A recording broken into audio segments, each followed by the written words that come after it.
Hello DIYers. Today we're doing an oil change on a 2023 Toyota Camry LE with the 2.5-liter A25A FKS. This is the non-hybrid Camry 4-cylinder, but all of the steps in this guide should work for both the 2.5-liter non-hybrid and hybrid engines from 2018 to 2024. We're doing the first oil change after the Toyota Care coverage ended, and we're doing a good job of averaging about 5,000 miles between oil changes based on the odometer. Here's all the parts and tools we'll be using today. And if you're just hoping to find specifications, that will be on screen now and in the description below, along with the links to purchase. I hope that helps, and if that's all you needed, please take a moment to like and subscribe. Thanks so much, and for everyone else, let's get started. Before we prep the car to lift, let's pull the hood release inside the cabin, which is located here. There's a secondary latch under the hood. Just feel around the center, and it'll pop free. In the engine bay, here's the location of the oil fill cap, along with the dipstick. There's also a sticker with Toyota's engine oil spec. We can check the dipstick and see that the oil is full. No surprise on a 2-year-old new car. The oil color looks fine as well. I also like to loosen everything first as it helps to drain the oil faster in the next step. We're on site at the owner's house for this oil change, so I only have limited tools. And I'll be jacking up the car with my lightweight Daytona 1.5-ton jack. Here on the passenger side is the lift point we'll be using. The oil pan is a little bit closer to the passenger side than the driver's side.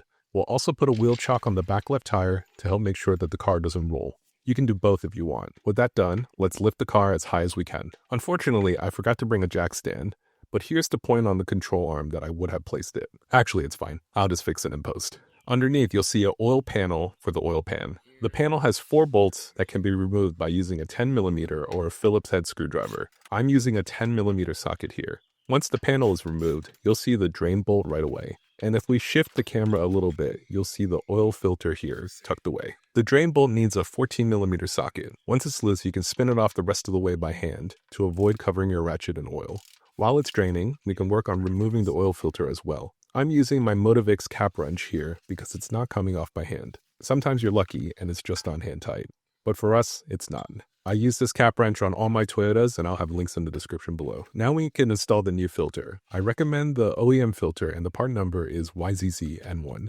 It's also the same for the hybrid. The best part about Toyota filters is that they come with a pre-lubricated rubber gasket, so you can just spin it on without having to prep the filter with any oil. The filter only needs to go on hand tight. Basically, you only need to turn it as tight as your oily hand can turn it. Make sure you don't over-tighten it so that your future self can remove the filter without a filter wrench.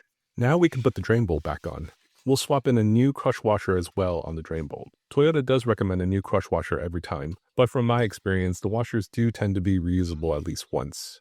But they're only $1 each, and I'll have links in the description below if you want some. The drain bolt is torqued to 30 foot-pounds. If you don't have a fancy torque wrench that shows digital numbers for filming purposes, 30 foot-pounds is about hand-tight with 3 fingers. Back at the engine, we're using a 0W16 weight full synthetic from Mobil 1. Their advanced fuel economy formula is apparently suitable for the hybrid version as well, but we mostly just want to make sure that it meets ILSAC GF6B standards, which it does. The Camry needs 4.5 quarts of oil. We're going to pour 4 quarts in first and run the engine. We'll put in the rest when the car is level. So let's run the car for at least 30 seconds to circulate the new oil into the filter. Then after that, we can turn off the car. Now we can put everything back on, starting with the under panel. And since we just ran the car, this is the time to double check for leaks. We'll fast cut through this since it's the same step as removing, except in reverse. When that's done, we can lower the car off the jack. Also make sure to remove the jack stand if you didn't pretend to add one in post. The oil should have settled by now, so we can check the dipstick again now that the car is level. We're a little low as expected, so let's add that half quart more to top it off. And with one final check of the dipstick, we're right at about the max line. One quick note, some sources online and in some videos say to use 4.8 quarts, but as you saw on our dipstick, we're pretty close to max and we still have about a half quart left in the bottle. I just wanted to share that because I found conflicting information online. For me and for this Camry,